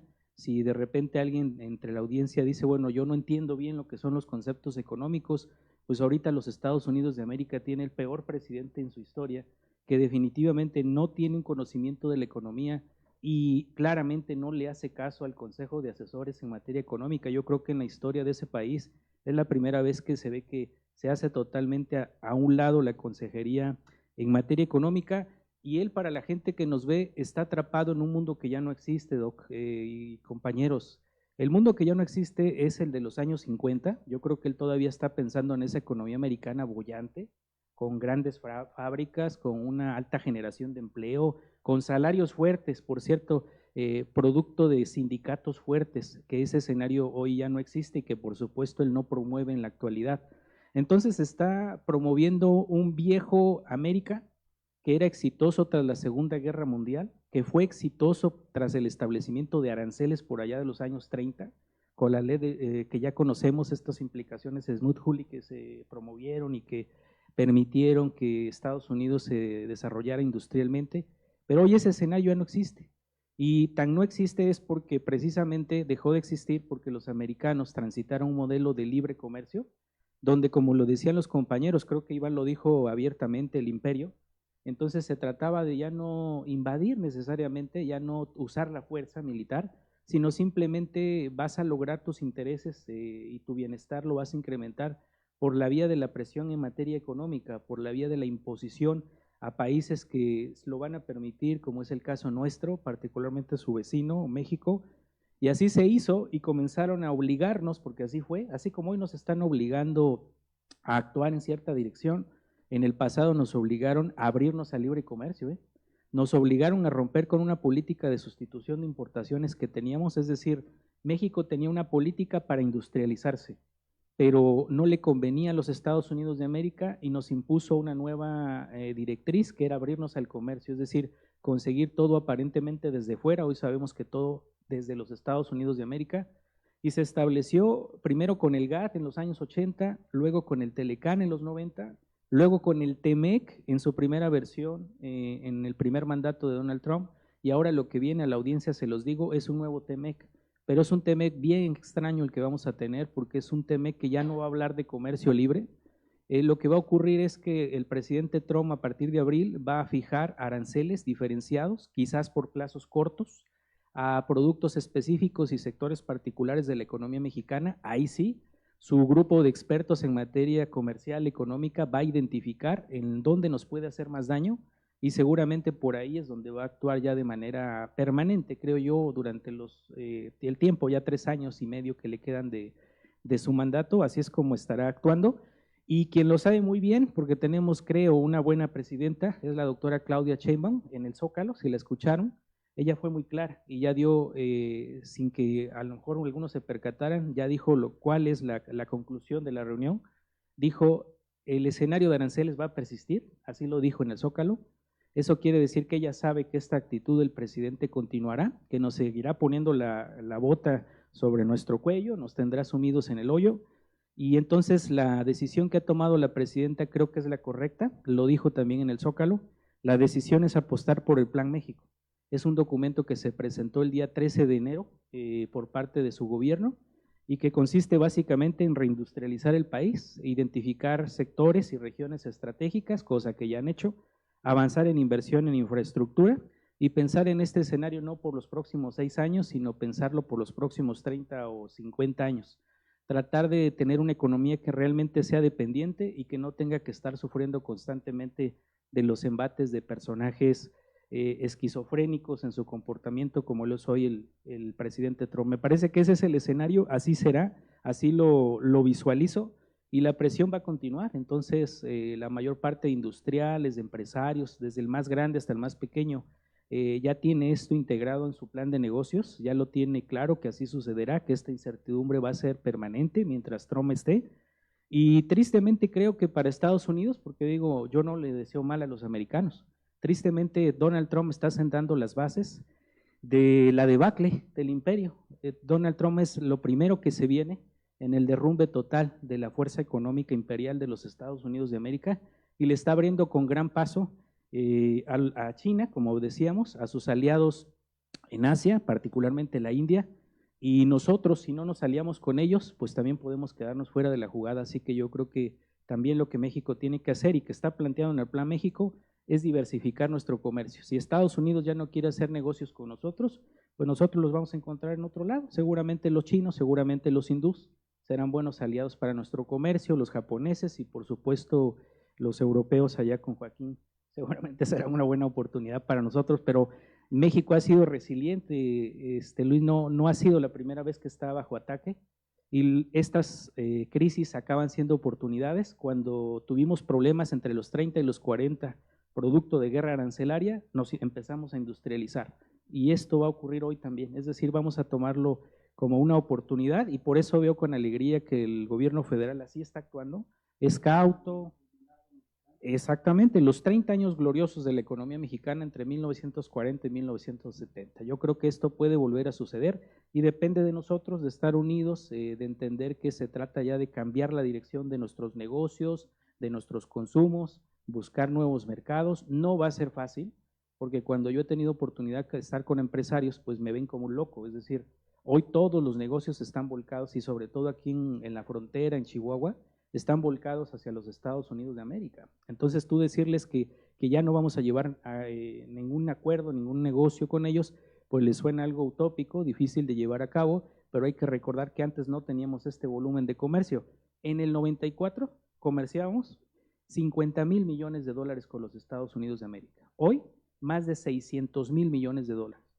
O sea, hicimos una transición en 30 años brutal de nuestro comercio, de nuestra relación con Estados Unidos de América. Bueno, pues esa, si el presidente Trump quiere que se revierta, pues se revertirá y encontraremos nuevos mercados, y seguramente en Centroamérica también ven con buenos ojos esta oportunidad, porque podemos también volcar nuestro comercio hacia el sur. Sudamérica y Centroamérica pues serían también buenas oportunidades. Yo creo que ese es el escenario, y ese escenario para los jóvenes, para los chicos que nos acompañan, es un escenario de oportunidad, y seguramente, yo espero que así sea, que cuando ellos estén aquí supliéndonos a nosotros como profesores universitarios o analistas, pues estén hablando de cómo estuvieron en una conferencia como esta hoy día, donde se veía todo como una amenaza y un peligro, y finalmente ellos son la fuente de la transformación del futuro, ya una realidad en el futuro, con un México que se industrializó, que es próspero y que puede enfrentar sin ninguna dificultad los embates que vienen desde el extranjero. Pues eso sería para mí la idea, la colaboración, y agradezco mucho aquí a Virginia, Ivana, a Joaquín, porque la verdad que qué ideas me aportaron, y ya tengo aquí, tomé mis notas para seguirlas desarrollando, y sigo escuchando qué más podemos abonar. Gracias. No sé, ¿tienen alguna otra intervención por allá? Ideas, sé que tienen muchas, pero intervenciones. Yo quería hacer como veo que nadie levanta la mano, yo quería hacer una pregunta así muy bien dirigida. Perdón. Ay, perdón. Virginia. Sí. Adelante. Sí, yo sí la levanté como reacción a lo que se acaba de decir. ¿Qué ha hecho México frente a la agresión, ¿no? ¿Qué contramedidas ha adoptado? Siempre cuando hay coerción económica hay tres vías posibles. Una, contraatacar, ¿no? Se dijo que México está preparado para imponer aranceles en contraataque, no en represalia. Eso sería permitido por el derecho internacional. Sería una contramedida válida, porque quien primero violó los acuerdos fue Estados Unidos. Pero México todavía no lo ha hecho. Entonces, tal vez más adelante en el discurso del Zócalo, nuestra presidenta dijo que sí, México está pensando en aplicar tanto medidas arancelarias como medidas no arancelarias, ¿no? Esa sería la primera vía, contraatacar y vámonos con todo y nosotros también podemos hacerles daño, tal vez no tanto como ustedes a nosotros, pero en algunos sectores estratégicos sí podemos medio desbalancear la economía de Estados Unidos, porque somos su primer socio comercial también, ¿no? Segunda opción, obedecer, ¿no? Hacer aquello lo que nos pide el hegemón, que es luchar contra el tráfico de fentanilo y cerrar casi la frontera para la migración ilegal. Si leyeron el comunicado de la presidencia, también había elementos para ver que estamos tratando de cumplir, ¿no? Ahí hay una serie de datos que México ha enviado, más de 30,000 elementos, etcétera.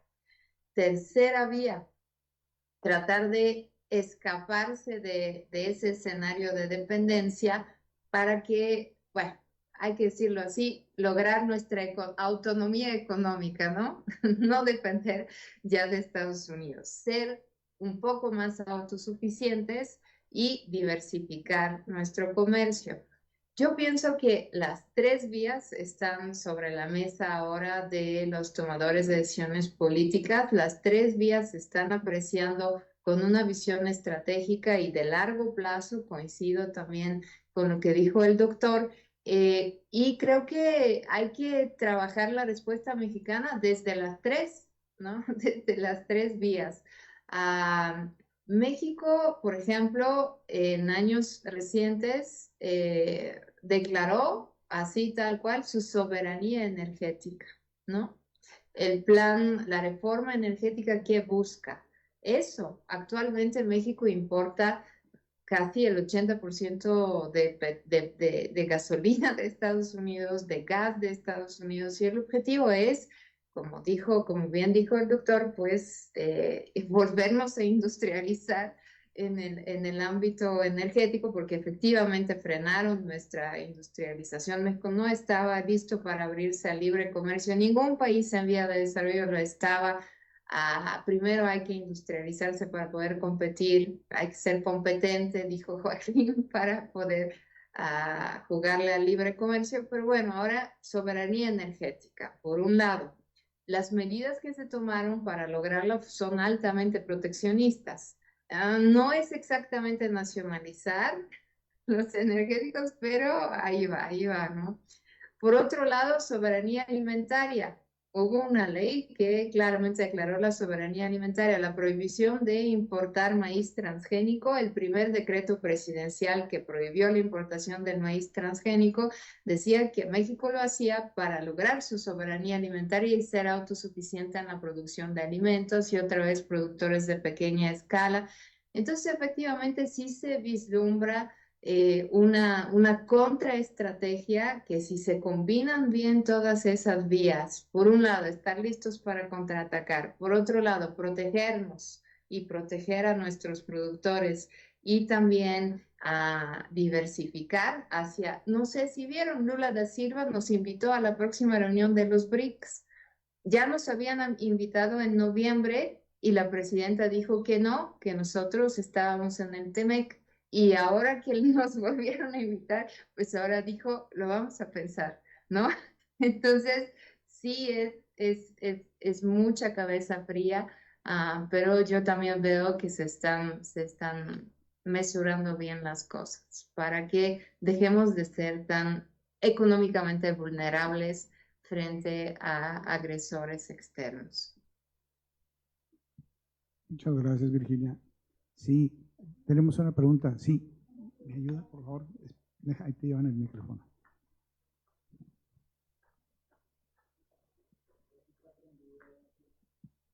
Ahorita que ya nos compartieron algunas de las estrategias muy puntualmente, porque es lo que también buscábamos descifrar de entre tanta información, implicaría que México, los recursos que ahorita destina para diferentes áreas, se repensaran por ejemplo, ahorita en el sector agrario que decíamos importamos la mayoría de Estados Unidos, quiere decir que es un área que México dejó de producir desde los 70, según entiendo, o igual y hay alguna otra fecha, pero sería replantear cómo vamos a distribuir los ingresos que tenemos para poder ser no solo industrializados, sino autónomos y sustentables hacia el interior de México. Sí, muchas gracias, profesora, ahí por la pregunta. Algo que no indiqué precisamente es que México y el gobierno en particular tiene una restricción presupuestaria, es decir, tiene un recurso que está muy limitado para el desarrollo económico. Entonces ahorita está pasando por una crisis en sus finanzas, de hecho se gastó demasiado el año anterior y entonces se tiene que hacer un ejercicio que se le llama de consolidación fiscal, es decir, tratar de lograr que los ingresos estén por encima del gasto. Y entonces en este momento hay dificultades para echar a andar los proyectos del Plan México, es decir, de la estrategia integral presentada para hacer frente a un escenario adverso donde creas una base productiva nacional. Entonces ahorita están avanzando de a poco y han identificado sectores de inversión en infraestructura que se podrían promover con estos recursos que son limitados.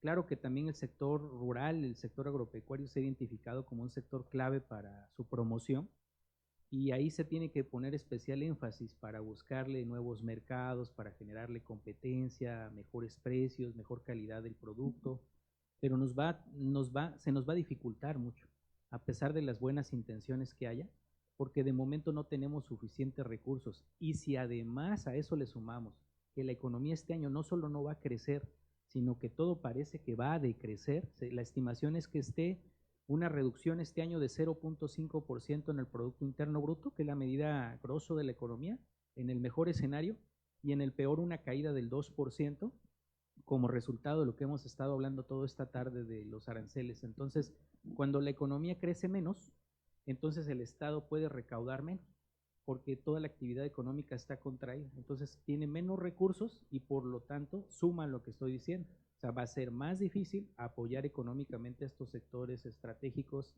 dentro del Plan México y ya no se diga agregar nuevos, porque el Plan México además no incluye a todos. Incluye a los que ellos inicialmente pensaban que están bien para apoyar, pero hay algunos que no están incorporados, por ejemplo, los que tienen que ver con inteligencia artificial, que es un rubro ahorita súper importante, pues ese no está incorporado, pero tendría que incorporarse. Pero el tema aquí es con qué recursos, porque tenemos un presupuesto muy limitado. Entonces tienen que resolver de hecho así se llama, una encrucijada económica en la cual estamos, porque la meta inicial era buscar nuestra independencia económica, antes de Trump, antes de este escenario. Eso era lo que se esperaba. Bueno, pues ahora tienes a Trump, entonces tienes dos problemas que afrontar. Entonces se te complica mucho más, independientemente de quién esté a cargo del gobierno federal. Esta va a ser la complicación para los próximos años y tenemos que encontrarle una solución. No es fácil porque la gente cuando uno le dice, mira, lo que ocupo es tu solidaridad y ocupo que contribuyas, es decir, que pagues más impuestos. Pues no es sencillo porque de entrada ningún político ahorita quiere hablar de aumentar impuestos, de entrada. Y en segundo lugar, ningún ciudadano quiere contribuir con mayor pago de contribuciones porque evidentemente el Estado le ha fallado de manera consistente y pues no está dispuesto a colaborar, ¿verdad?, para este desarrollo económico que es tan necesario. Entonces estamos en esta situación, habrá que encontrar una forma de solucionarlo. Yo la única que veo factible es que se aproveche este escenario de amenaza y que nos pongamos en unidad y que entonces convoquemos a todos a decir, ok, ya, dejemos atrás nuestras diferencias, tratemos de marchar juntos, no en términos, como les decía, militares y esto de intervención, no, asumámoslo como una oportunidad para unirnos en torno a este grupo de intereses norteamericanos que nos quieren pisar, que nos quieren humillar, y unámonos. Y unirse aquí significa, yo te doy buenos resultados como gobierno y tú me colaboras, es decir, pagas tus contribuciones, pagas tus impuestos y estás dispuesto al sacrificio en aras de que nos vaya bien a todos en el largo plazo. Así le han hecho muchas naciones, no es que yo esté inventando algo, así lo hicieron en Corea del Sur, así lo hicieron en Japón, así lo hicieron en Alemania, así lo hicieron en Dinamarca, es simplemente copiar lo que a otros les ha funcionado. Entonces hay que impulsar por ahí, yo creo, profesora. Es un asunto complejo, pero se tienen que dar algunos pasos en esa dirección en breve.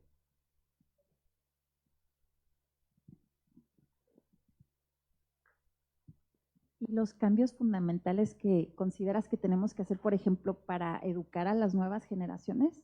Porque enseñamos todo lo del pasado, como tú dices, tenemos esos modelos económicos que hemos tenido oportunidad de estudiar con ellos al ver las Naciones Unidas y que cada quien estudia su nación. De hecho, algunos tienen estudios de Burkina Faso, de Etiopía, y veíamos que tienen acuerdos comerciales no escritos, pero que tenemos comercio con ellos, inclusive Burkina Faso en oro, ¿no? Entonces llama la atención, hemos estado expuestos, pero ¿qué podríamos enseñar que no tenemos previsto? Porque como usted mencionó, es un proyecto a largo plazo, no vamos a resolverlo ahorita, es a 30, 50 años, estamos invirtiendo en el futuro. ¿Qué podríamos darles como el surplus, el extra, para que ellos estuvieran preparados para enfrentar, aparte de crear esa conciencia, ¿no? Que ahorita es el propósito? Pues aquí la idea me la pone muy fácil de indicar, pero muy difícil quizás de llevar a cabo. Lo primero tiene que ver con el idioma. Yo he insistido en alumnos universitarios, quizás cuando ya es un poco tarde, que hay que manejar nuevos idiomas. Entonces, ustedes que están en el proceso formativo inicial, yo les recomendaría que ya no sea solo el inglés, sino que también se acercaran a las lenguas de países asiáticos, el chino o mandarín, que sería la nueva hegemonía. Yo no les estoy mintiendo, ya son estudios que se vienen haciendo desde hace tiempo. Hace 30 años se decía que China ya era una amenaza para la hegemonía norteamericana. Pues hoy eso es más amenaza todavía que hace 30 años. O sea, está cada vez más cerca los chinos de superar a la economía norteamericana. Ya la han superado tecnológicamente en varios aspectos. De hecho, son muy dependientes de China. Entonces, el idioma sería uno de esos requerimientos nuevos formativos que ustedes tendrían que tener. El segundo tiene que ver con la parte de la inteligencia artificial. Ya los profesores ya no podemos seguir en el viejo modelo de enseñanza y ustedes en el viejo modelo de aprendizaje. Tienen que incorporarse de lleno las herramientas de inteligencia artificial y estas tienen que ser algo cotidiano para ustedes en sus procesos de enseñanza-aprendizaje, de incorporación en un futuro al mundo del trabajo, y tienen que empezar en esta etapa en la cual hoy ustedes se encuentran. Entonces esa es la otra oportunidad. Y hay que reunir una serie de habilidades blandas, que no necesariamente son las convencionales, las duras de áreas o campos en los que ustedes se quieren incorporar.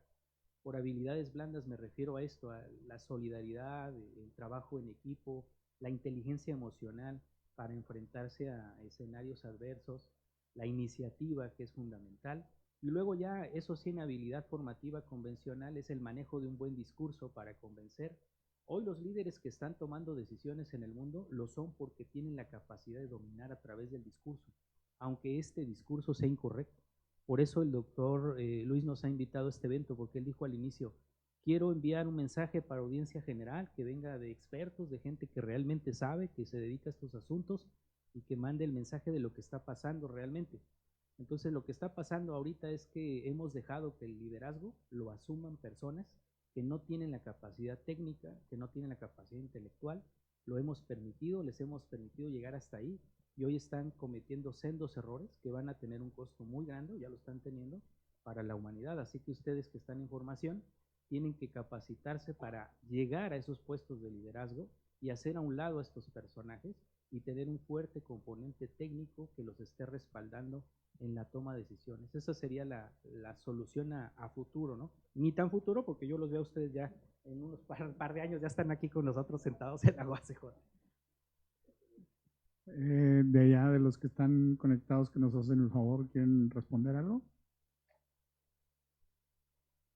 Sí, yo nada más brevemente, muy interesantes todas las aportaciones, agregaría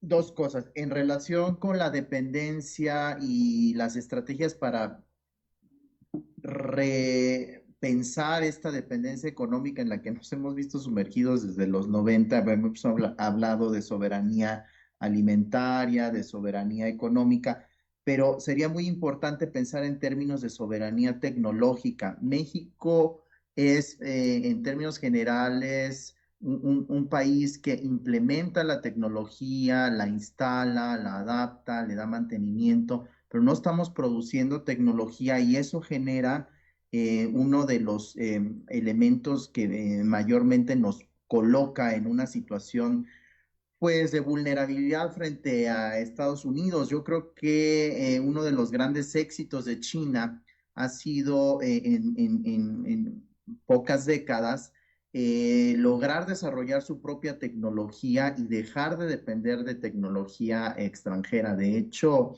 la crisis de los semiconductores nos da cuenta de cómo al revés, siendo otrora Estados Unidos una potencia tecnológica, se vio visto en una situación bastante compleja frente a la dependencia que tenía del abastecimiento de semiconductores respecto de Asia, ¿no? Y bueno, pues en estas maniobras de manipulación política ha logrado obtener de probablemente la empresa taiwanesa más importante de producción de semiconductores, la oferta de desarrollar una instalación muy importante en los Estados Unidos, me parece que en Arizona, con una inversión de más de 100,000 millones de dólares. Es decir, la tecnología es un punto clave.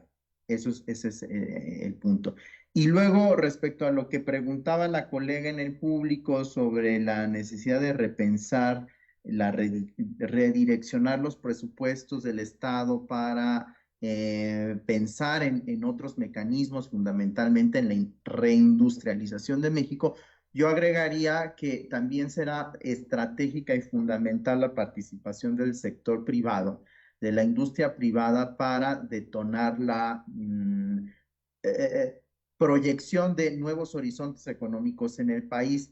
Esto a lo mejor pudiera parecer un discurso así ya muy hecho y muy sobado y muy dicho, pero yo creo que no es menor. Miren, lo que yo observé en mi trabajo etnográfico en el campo con los productores de limón es que para que ellos lograran producir en volumen y calidad conforme al estándar norteamericano, pues no tenían los recursos.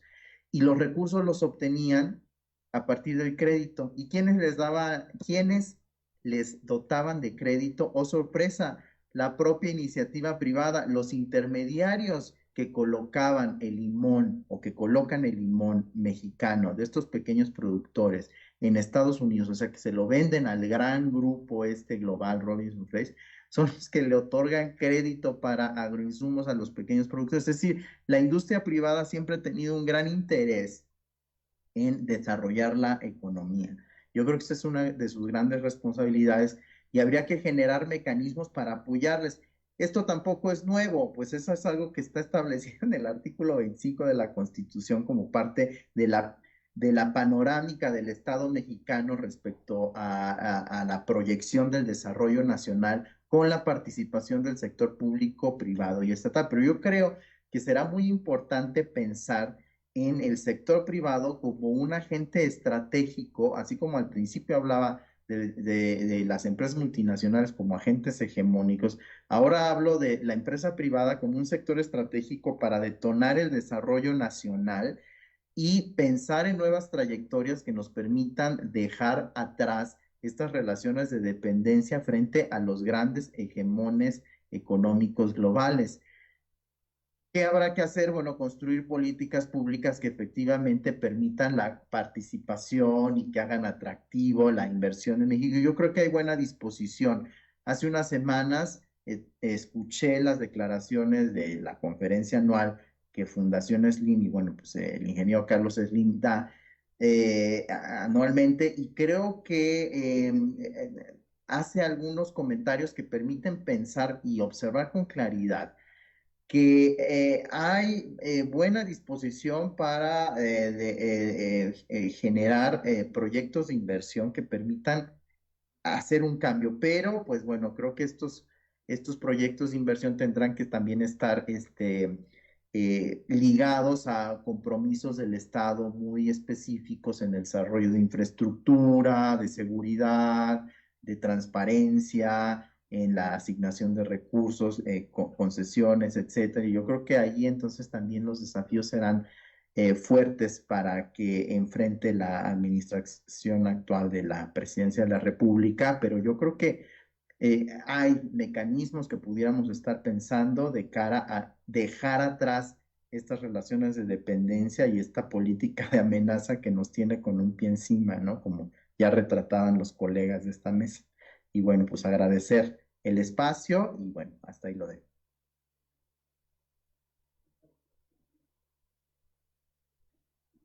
Muchas gracias, doctor.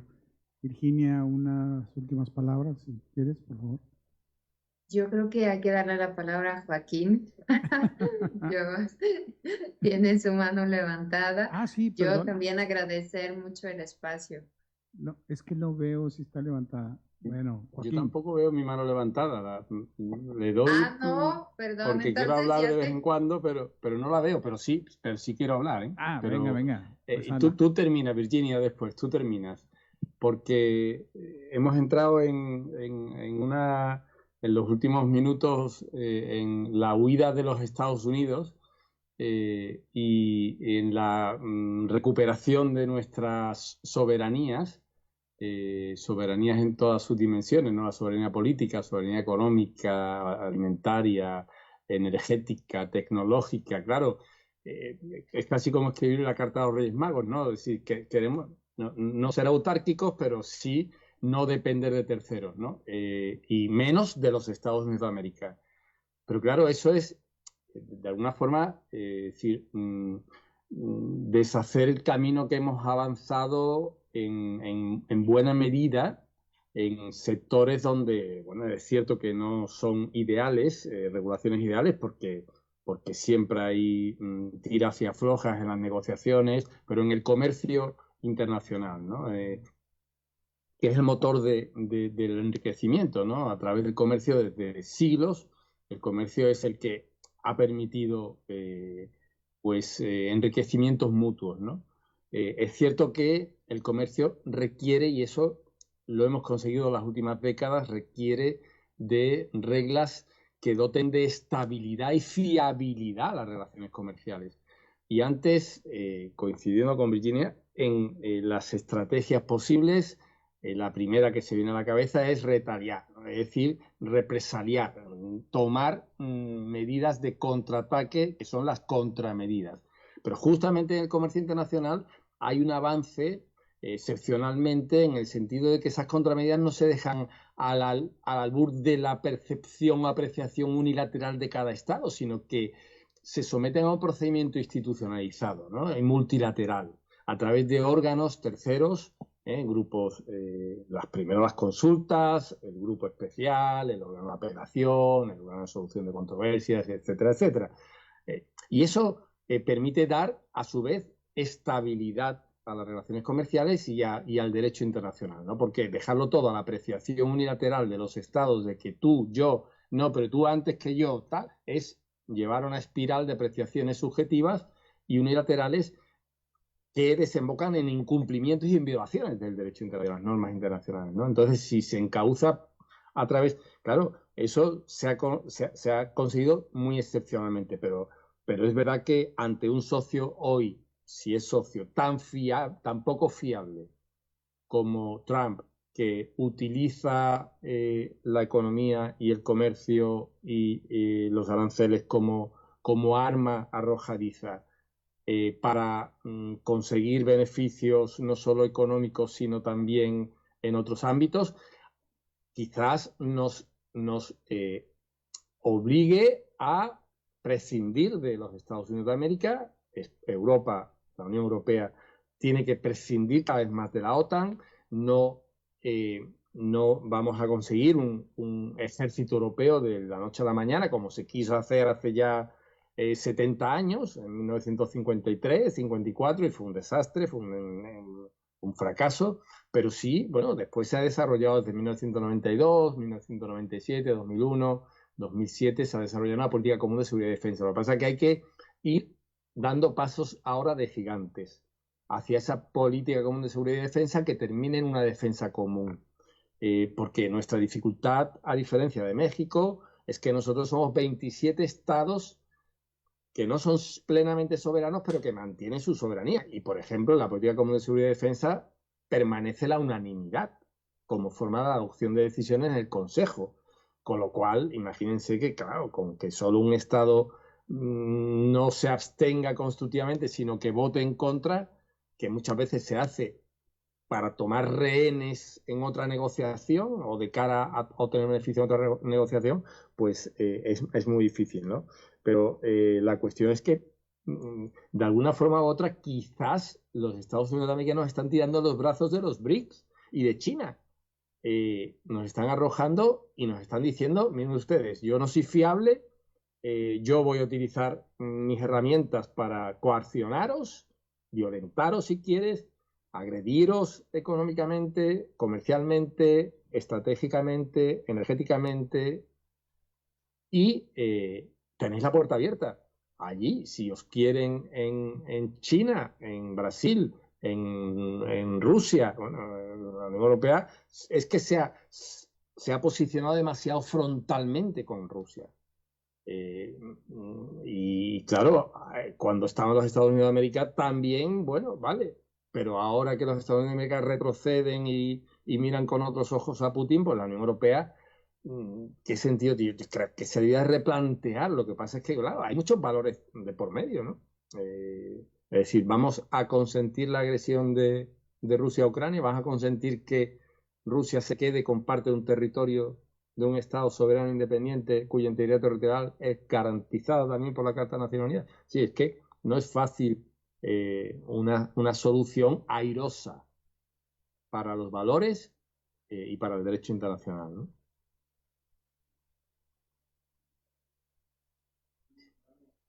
Tienes toda la razón, Joaquín. Ahí intervienen muchos intereses y valores y has hecho mucho hincapié en esto, los valores de la Unión Europea, ¿no? Es fundamental que, porque bueno, estoy recordando, por ejemplo, la frase esta de la Europa de los mercaderes, ¿no? Es decir, la Europa deja de ser belicista y se convierte en mercader, es decir, empieza a ser un socio comercial fiable del mundo, entre ellos mismos y para el mundo.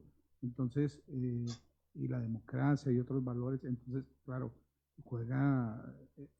me ha llamado pues la atención mucho lo que has insistido tú, ¿no? El juego de intereses y valores.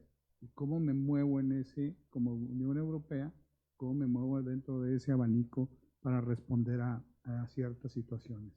Esto está buenísimo, pero nos tenemos que ir.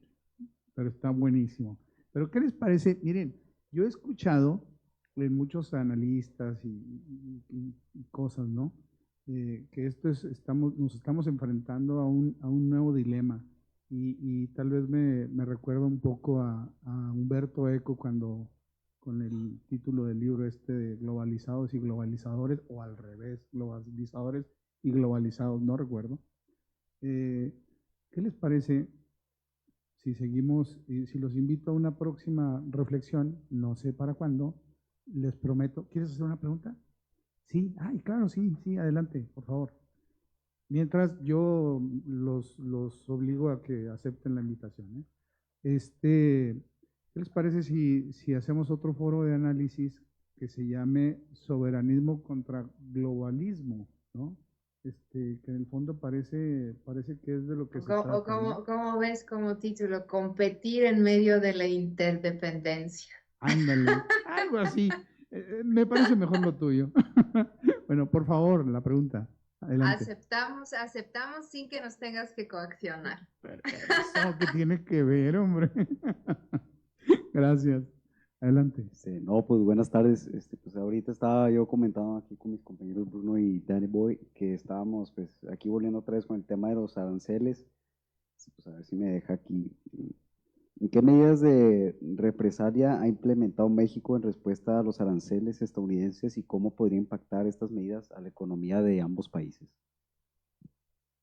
Claro, en el momento no ha habido una respuesta. Se ha indicado que podría haber una respuesta arancelaria y no arancelaria, pero de momento no se ha presentado. En el escenario de que esto ocurriera, para la economía mexicana va a pasar lo siguiente, mira. Lo primero es que se encarece todo lo que pides desde los Estados Unidos de América. Entonces esto inmediatamente se va a traducir a un índice que medimos los economistas, que es el índice nacional de precios al consumidor. Y normalmente cuando tomas las variaciones en el tiempo de ese índice, le llamamos inflación. Entonces se va a traducir en más inflación. Pero luego existe otro índice que a veces los economistas no le damos tanto eco y ni los medios, se llama Índice Nacional de Precios al Productor. Este también va a tener oscilaciones a la alza como resultado de esos aranceles que puede imponer México. Y lo mismo que Estados Unidos de América, México seleccionaría en un escenario como ese sectores en los que le pegaría con más fuerza a la economía norteamericana. Esa sería su intención al tratar de tener una política recíproca. Entonces, primero tienes inflación, y la inflación ahorita en México en teoría ya está controlada. El último dato de inflación fue de 3.77% al mes de febrero. Ya está en el rango controlado porque hay un organismo de gobierno que se llama el Banco de México, que tiene como meta que la inflación esté en un mínimo de 2% y en un máximo de 4%, o sea, estamos bien. Pero con un escenario como este que te comento, pues seguramente se desbordaría y podría llegar al 4.5, al 5%. ¿De qué dependería? De cuánto duren estos aranceles, esta política, en qué sectores estén incorporados, porque no todos van a tener el mismo peso sobre el índice nacional de precios al consumidor. Hay unos que lo tienen más que otros. Por ejemplo, en el sector eléctrico, electrónico, automotriz, ahí tiene un peso importante. Y para nosotros también lo tiene en el sector agropecuario. En fin, hay varios sectores que podrían generarnos un daño.